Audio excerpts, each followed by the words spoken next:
A lonely rancher lived without a woman's touch for 15 years, until fate delivered the bride he never ordered.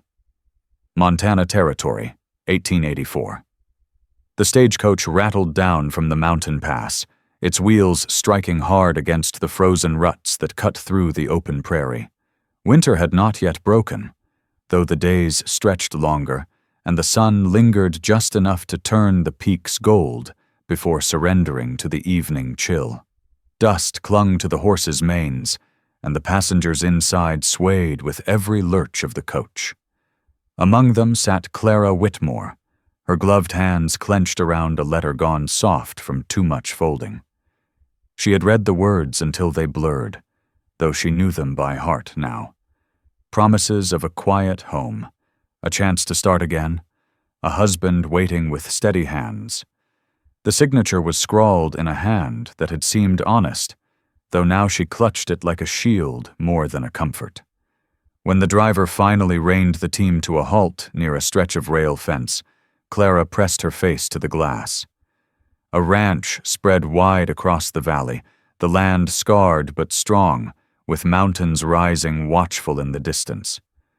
A barn leaned but did not fall, and smoke curled faintly from a chimney. She swallowed hard, smoothed her skirt, and stepped down into the thin air, her boots striking dirt that carried the smell of thawing frost. A man stood waiting, though not as she had imagined. He did not hold a hat in greeting, nor did his eyes soften at the sight of her. He stood with hands at his belt, legs braced, the brim of his hat shadowing his face. The years had carved him into something harder than the land itself. Broad-shouldered, sun-scarred, with a jaw set like stone. His gaze traveled from her trunk to the letter in her hand, and something unreadable crossed his eyes before he looked away. "You're not supposed to be here," he said at last, his voice low, rough with disuse. Clara blinked, the words striking harder than a slap. "Excuse me?" "I didn't send for you," he said. "Whatever brought you here, take it back where it came from." The driver shifted in his seat, uneasy. "Ma'am, this is the stop. Next coach won't pass for near 2 weeks." His voice carried apology, but his eyes already turned toward the trail ahead. A crack of the whip, a rattle of wheels, and dust swallowed the stagecoach before Clara could protest. Silence fell heavy. She stood gripping her trunk, wind tugging at her hair, her heart beating so loud it hurt. I have a letter," she managed, holding it out as proof, as if paper could root her into this soil. He did not take it. His eyes flicked to the faded ink, then back to her face. "I never wrote that." Something inside her cracked, sharp as glass. All the miles, all the hope she had stitched into each word of that letter, now turned hollow in her chest. She drew herself taller, though her legs trembled beneath her skirt. "Then someone has made a cruel mistake," she said, her voice thin but steady. He turned slightly, glancing at the ranch behind him. "Mistake or not, you won't find a welcome here." The words cut deeper than the wind. She looked past him, at the lonely cabin half hidden by a line of trees, its shutters drawn tight as if bracing against the world. Something about it mirrored him, closed, cold, unwilling. A flicker of anger sparked in her chest, fierce enough to warm her trembling hands. "Do you think I wanted this?" she asked, her voice rising. "To travel across half the country to stand in front of a man too proud to offer shelter? Do you think I begged to be humiliated at your gate?" His jaw shifted, but his eyes did not soften. "Then turn back." Her laugh was brittle, carried off by the wind. "And where should I go? Sleep in the dirt until wolves find me?" She gestured to the empty road, the mountains standing silent and vast. "You don't want me here, and I don't want to be here, but it seems neither of us gets a choice."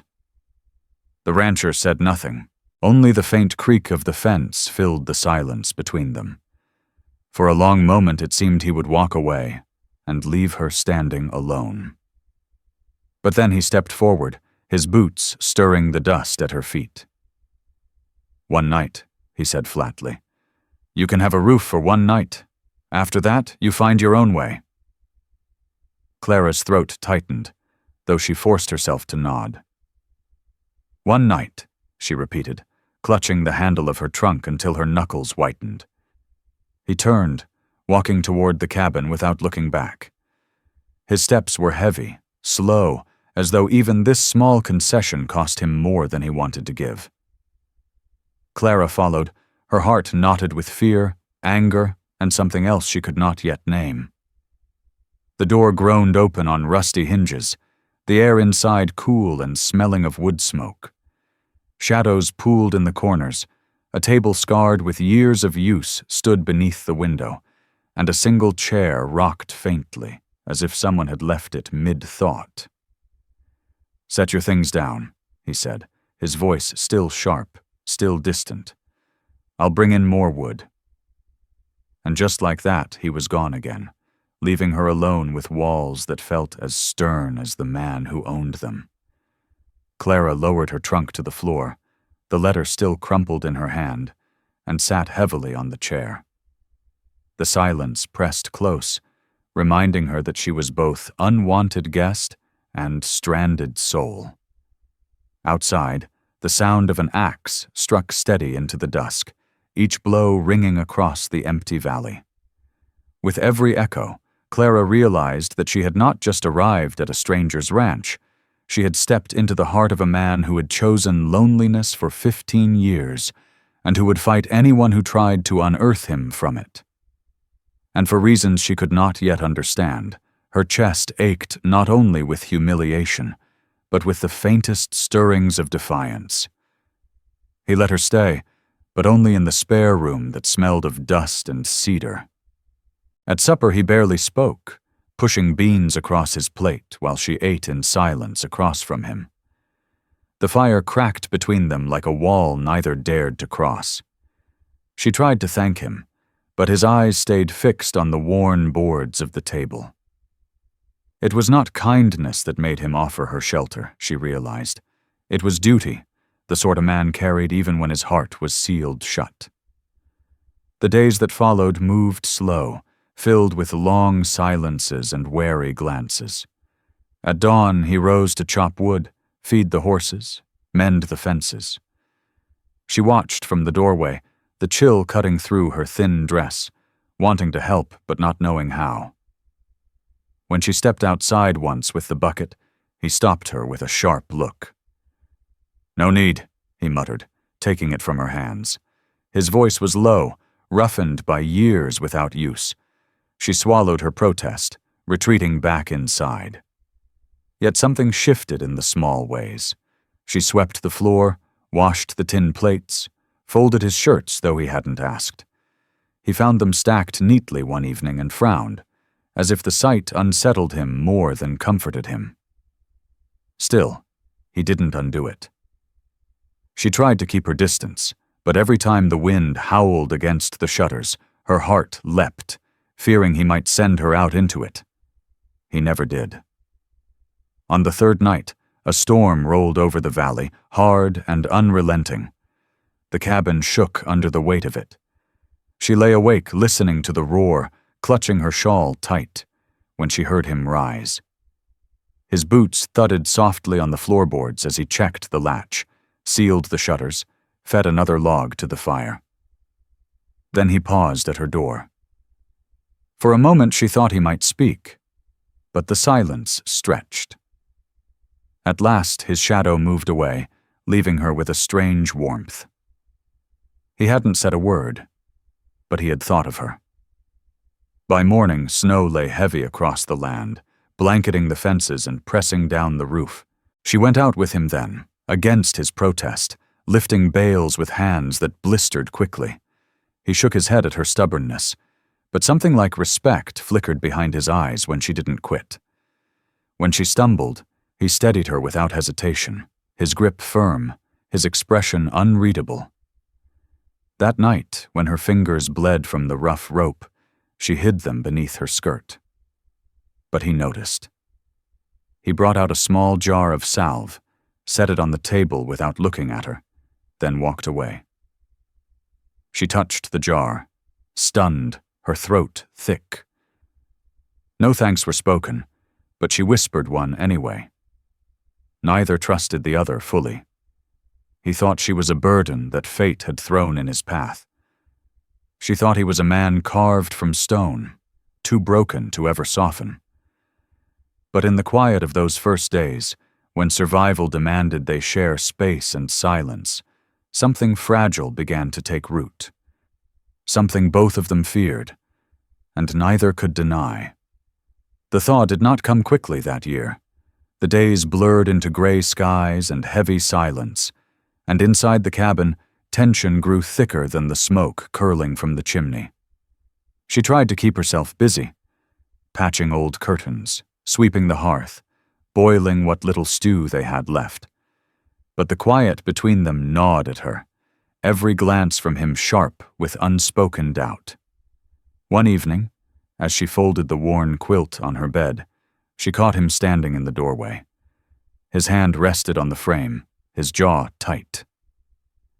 "That stage driver," he said finally, his voice low but edged. "He told me there's a family in Kansas claiming a daughter ran off, said she was promised to another man." His eyes, gray and steady, searched hers. "That wouldn't be you, would it?" Her breath caught. The quilt slipped from her hands. For a moment she thought of lying, of spinning some simple story that might ease his suspicion. But the weight of his gaze pinned her in place. "I left," she whispered.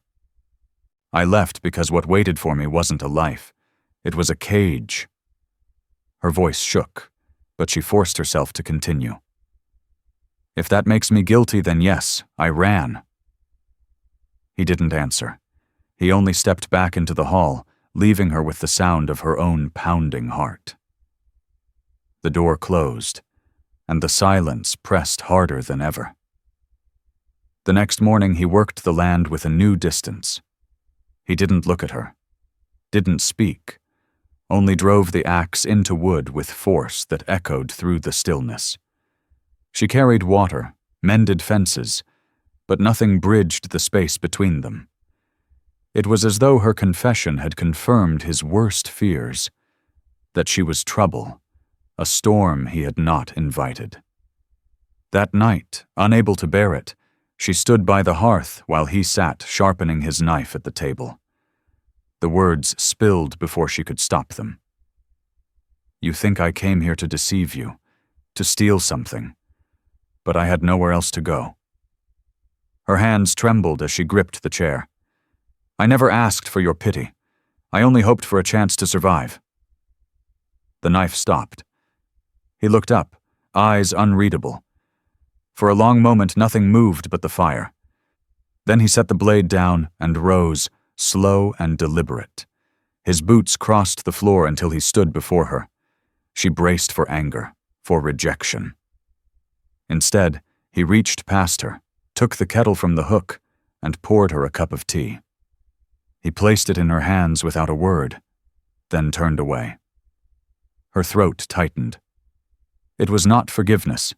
It was not trust. But it was something. An acknowledgement that she was still there, still worth handing a warm cup to on a cold night. And in that small act, she felt the faintest spark of hope, though neither of them dared admit it aloud. The snow had begun to melt in patches, leaving the ground muddy and uneven. Spring hinted at its return, but the land was still raw, unforgiving. She rose early one morning to fetch water and found him already outside, his shoulders stiff as he scanned the horizon. When she asked what he saw, he only muttered, "Riders. 2 days back they passed near the ridge." His voice carried a weight that made her chest tighten. By afternoon, the sound of hooves reached the cabin. A lone figure appeared on the road, a man with a long coat and sharp eyes, his horse lathered with dust. He dismounted slow, his gaze shifting from her to the rancher.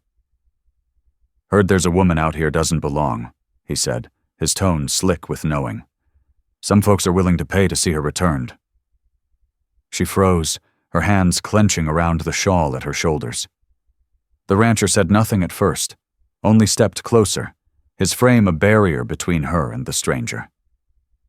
"Nobody here fits that description," he said at last, voice steady as stone. The man smirked, but he didn't press. He tipped his hat and rode off, leaving dust and unease in his wake. When the sound of hooves faded, she sagged against the doorway, breath shaking. He turned to her then, eyes sharp. "You brought this trouble," he said, not cruelly, but with the bluntness of truth. She couldn't deny it. Tears burned her eyes, but she lifted her chin. "Then let me leave. Better me alone than you dragged into it." For the first time, something cracked in his silence. "You think I'd send you out there? To men like him?" His voice was rough, almost raw. He looked away, jaw tight. "I've buried enough to know what that costs." That night, they sat by the fire in uneasy quiet. She tried to sew, her hands trembling too much to guide the needle. He watched her struggle, then took the cloth gently, his fingers steady where hers faltered. Their hands brushed, and for a heartbeat, neither moved. The firelight caught the lines on his face, the years of loss etched deep, but also something else, something unspoken, fragile. Later, when the wind rattled the shutters, she woke to find him by the door, rifle in hand, keeping watch. He didn't see her rise, didn't hear her whisper his name, but she saw the truth of it in the way he stood guard. Not out of obligation, not anymore. The days that followed drew them closer, though neither admitted it. She cooked meals, left a plate ready for him when he lingered too long in the fields. He repaired her shoes without asking, setting them by the hearth like it was nothing. They argued still, about chores, about her stubbornness to help when she was exhausted, but beneath the words there was a thread that held, weaving something neither of them dared call by name. And when laughter came, brief and startled, it shocked them both. She laughed first, spilling water while he tried to patch a fence, and he shook his head with the faintest hint of a smile. It vanished quickly, but she had seen it. And in that moment, she realized the distance between them was not unbreakable. It was a wall already beginning to crack. The thaw came late, but with it came trouble. One afternoon, as she hung linens to dry, the distant thunder of hooves carried over the valley. 2 riders this time, not one. They came fast, dust rising behind them, rifles strapped to their saddles. She froze, her hands tightening on the clothespin, her heart pounding. He stepped out from the barn, eyes narrowing. The men dismounted with confidence, as if the land already belonged to them. "Name's Cole," the taller one said, flashing a folded paper. "We're bounty men. Word is a woman's hiding here. Bride who ran off, stole what wasn't hers." His eyes cut toward her, sharp and certain. She wanted to speak, to deny, but her throat closed. The rancher moved first, stepping between her and their gaze. "You'll find no fugitive here," he said. His voice carried no tremor, but his hand hovered near the rifle leaning by the fence. One of the men sneered. "That so? Paper says different. You harbor her, you answer for it." The standoff stretched, heavy and cold. She felt the ground tilt beneath her, fear choking her chest. She whispered, "Let me go. Don't risk yourself for me." Her words trembled, but she meant them. If leaving meant his safety, she would bear it. He didn't move, didn't turn, his jaw set like iron. "She's under my roof," he said. "That makes her mine to protect." The men shifted, sensing the weight in his tone. For a moment it seemed guns would speak, but then the taller one spat in the dirt. Not worth dying for, he muttered, mounting again. But bounty don't vanish. You'll regret this. They rode off, leaving silence heavy as stone. When the dust settled, she collapsed onto the step, her hands covering her face. Tears came, hot and helpless. He stood over her, then crouched slowly, his hand hovering before resting lightly on her shoulder. "Why?" she whispered through the sobs. "Why would you choose this? I am nothing but trouble." He shook his head. His voice was rough, but steady. 15 years. I thought silence was safer. Thought the land and the work were enough. But you remind me I'm still alive. That's worth the risk." Her breath broke, her tears turning into something softer, sharper. Relief, disbelief, hope. She looked at him, really looked, and saw not just the hardness, but the man beneath it. The man who had lost too much and yet still chose to stand for her. That night, for the first time, they shared the table without distance. He passed her the bread before serving himself, a gesture so small it felt like a vow.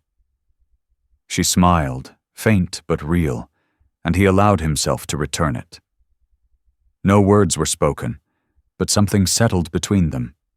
Fragile, undeniable.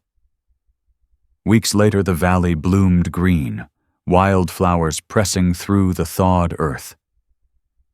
She stood on the porch, watching the horizon, while he worked the field with steady rhythm.